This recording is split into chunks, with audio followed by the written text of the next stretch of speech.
നിങ്ങളുടെ favourite shows ഇനി ഒരിക്കലും മിസ്സാവില്ല. ഇപ്പോൾ C5 കാണും നിങ്ങളുടെ ഫേവറേറ്റ് ഷോസ് തികച്ചും സൗജന്യമായി. അവരവിടെ എന്തിനാ പോയെന്ന് അന്വേഷിക്ക്.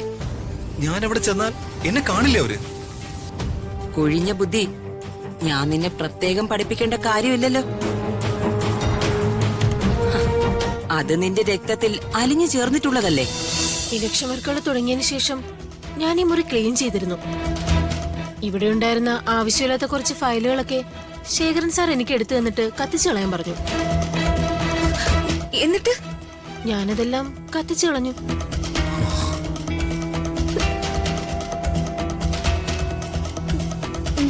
ശരി രാജു, ഞാൻ വേണ്ട രാജു.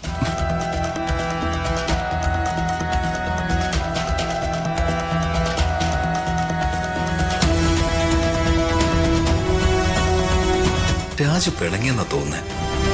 എന്നാലും എന്തായിരിക്കും പ്രശ്നം?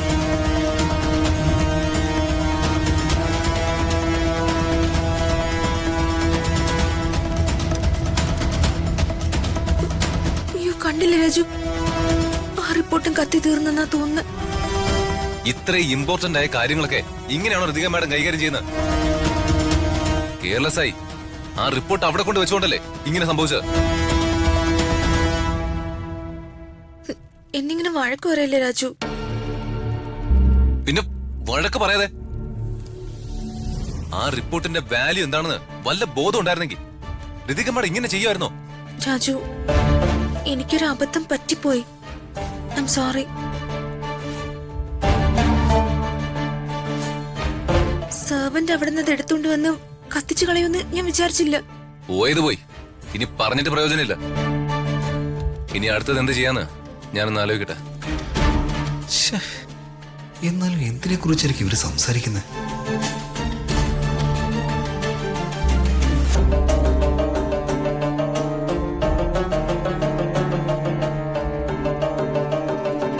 ഋതിക മാഡം, ഇനി ഇവിടെ നിന്ന് നടന്നതിനെ കുറിച്ച് കൂടുതൽ സംസാരിച്ചാൽ ശരിയാവില്ല. എന്താ രാജു, എന്തു പറ്റി? ഞാൻ പറയാം, മാഡം വാ.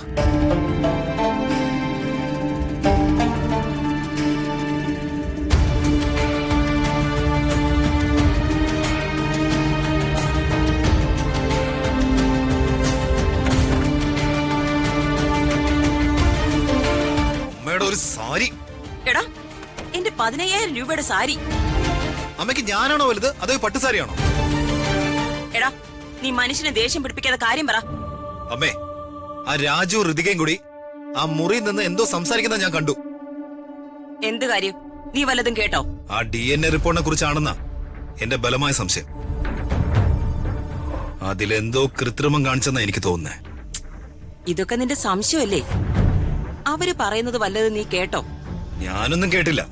പക്ഷേ അവര് രണ്ടാളും മുറിയിൽ നിന്ന് നേരെ പോയത് ഇവിടുത്തെ സർവൻസ് വേസ്റ്റ് കത്തിക്കുന്ന സ്ഥലത്തേക്കാ. അവരവിടേക്ക് പോകേണ്ട കാര്യം എന്താ? അമ്മ പറയ്. അപ്പൊ ഇത് DNA റിപ്പോർട്ടായിട്ട് ബന്ധപ്പെട്ട കാര്യം തന്നെയാ. എനിക്ക് ഉറപ്പാ. അമ്മേ, ഇലക്ഷൻ റിസൾട്ട് വരുന്നതിന് മുമ്പ് ഇതെങ്ങനെ അവര് കുത്തിപ്പൊക്കിക്കൊണ്ട് വന്നാ നമ്മുടെ എല്ലാ പ്ലാനും പൊളി. എനിക്ക് എന്റെ ഇമേജ് നഷ്ടപ്പെടും. പിന്നെ ഞാനേ മുംബൈയിലേക്ക് പെട്ടിയെടുത്ത് മടങ്ങേണ്ടി വരും. അതുകൊണ്ട് അമ്മേ, നമ്മളിങ്ങനെ വെറുതെ നോക്കിയിരുന്നിട്ട് കാര്യമില്ല.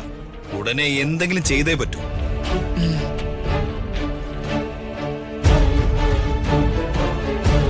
ദീപകെ,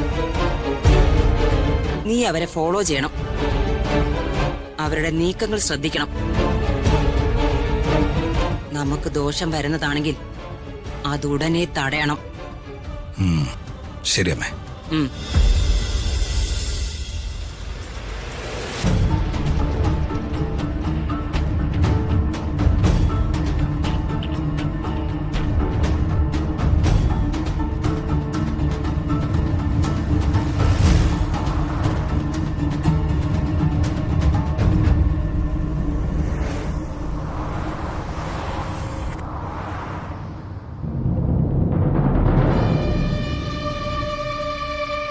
ആ മോനെ പറയേ. അമ്മേ, നമ്മുടെ സംശയം തെറ്റിയില്ല. അത് നിനക്കെങ്ങനെ മനസ്സിലായി? അമ്മേ, അവര് വന്നിരിക്കുന്നതേ ദിവ്യയെ കാണാനാ. അവര് ദിവ്യയെ കാണാൻ വരണമെങ്കിൽ അത് DNA ആയിട്ട് ബന്ധപ്പെട്ട കാര്യങ്ങളായിരിക്കില്ലേ?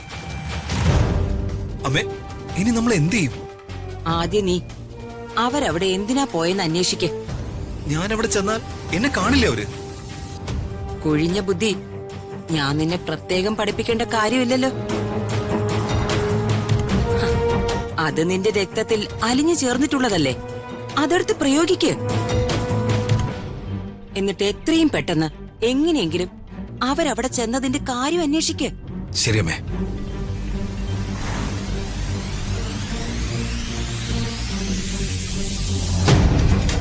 ഓരോ കുരുത്തക്കേട് കാണിച്ചു വെച്ചിട്ട് അവൻ പിള്ളേരെ പോലെ നിന്ന് കിണുങ്ങുന്നു. അമ്മേ, ഇനി നമ്മൾ എന്ത് ചെയ്യൂന്ന്?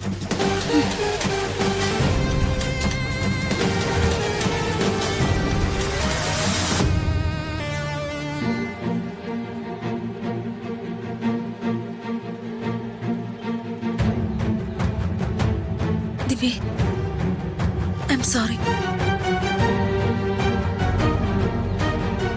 തെറ്റെന്റെയാ.